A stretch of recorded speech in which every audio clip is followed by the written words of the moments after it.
Korang pernah tak memancing dekat kapal karam? Inilah dia hasil kita orang memancing dekat kapal karam Rusia.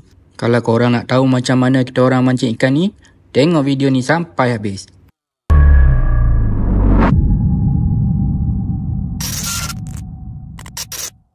Untuk trip kali ni, saya pergi dengan bos ikan ni tackle.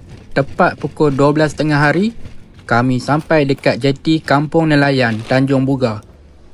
Sebelum gerak tu, apa lagi? Telan dulu ubat untuk tahan muntah. Barulah kita boleh gasak, geng. Kalau korang nak tahu, inilah tekong bot ni. Tekong Aeng. Dia dah berpengalaman berpuluh tahun tau jadi tekong bot. Bot dia ni memang selesa. Siap ada aircon lagi dalam ni. Katil untuk tidur pun ada. First time saya naik bot yang ada katil.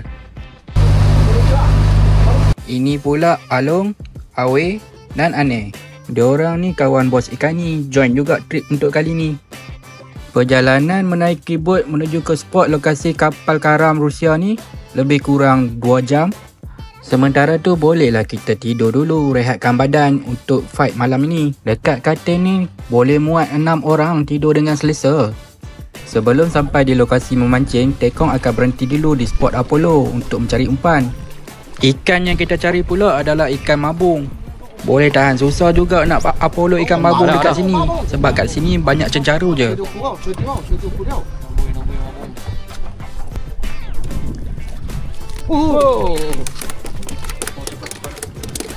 Kalau korang nak tahu, inilah rupa ikan mabung. Saya pun baru pertama kali tengok. Ikan cencaru ni penuh satu plastik bag. Tapi ikan ni kita je lah makan, bukan boleh buat umpan. Sampai je ke spot memancing, apa lagi? Terus kita set up mesin elektrik ni.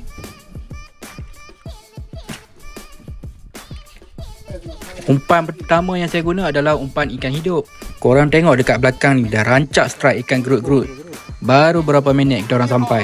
Saya ingatkan seorang je strike, rupanya 3 orang sudah strike. Oh ni kena. Mari, kontrol mari. Wow, mantap. Kali ni Aneh pula strike ikan gerut-gerut. Tak lama lepas tu, bos ikan ni pula dapat ikan kerapu. Boleh tahan saya ikan kerapu dia, geng.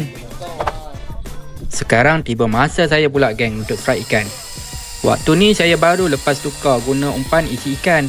Sebab diorang cakap waktu siang ni umpan hidup kurang sikit.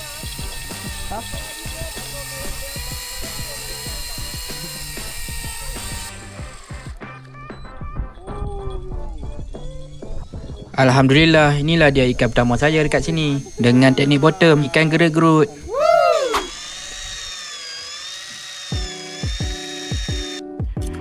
Awe pula dapat ikan jenahak. Inilah orang cakap saya sedap makan.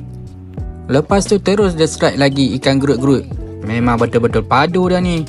Mesti rod dia ada baca-baca jampi. Bila dah gelap, barulah ikan besar-besar datang. Waktu ni berbantu tekong strike ikan jenahak.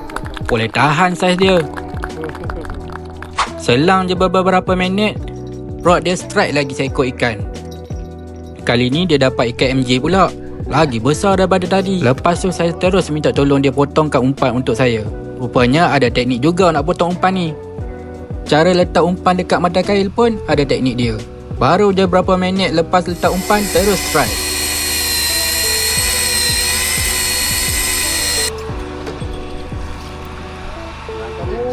Kali ni saya dapat ikan jenahak pula. Saiz dia pun boleh tahan. Waktu ni semua orang dah tidur. Saya pula pergi lepak belakang bot dan cuba untuk mencandat sotong. Kalau korang nak tahu, inilah kali pertama saya mencandat sotong. Boleh juga strike, geng.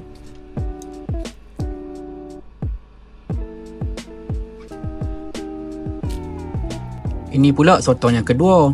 Korang tengok sendiri. Berterabur sotong tu tembak, geng.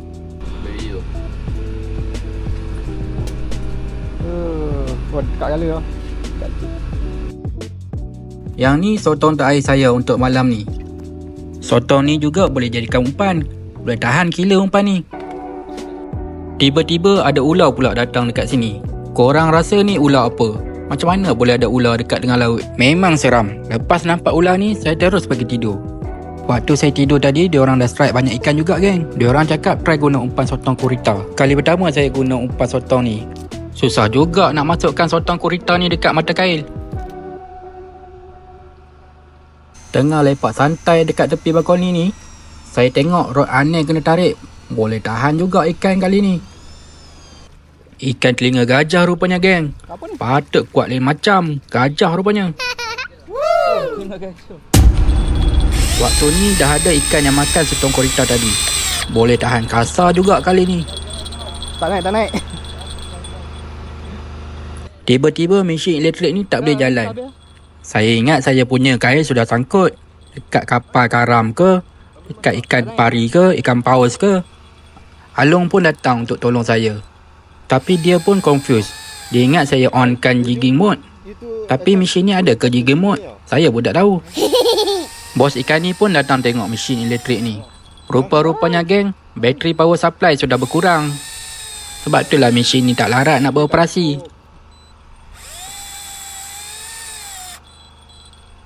Akhirnya berjaya juga kita orang bawa naik ikan ni. Rupa-rupanya dapat ikan GT geng. Saiz dia pun boleh tahan. Kali pertama saya dapat ikan GT besar ni. Kalau dah dapat lesen macam ni, mestilah kena ambil gambar kan.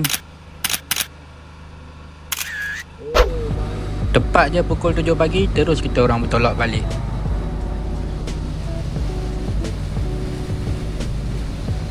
Jadi inilah dia hasil kita untuk hari ni. Ada ikan telinga gajah, ada ikan alu-alu, ada ikan kirisi, ikan cencaru satu beg, ikan MJ, ikan merah, cenahak, kerapu. Ikan gerut-gerut pun boleh tahan banyak. Yang penting semua orang tak kumpau.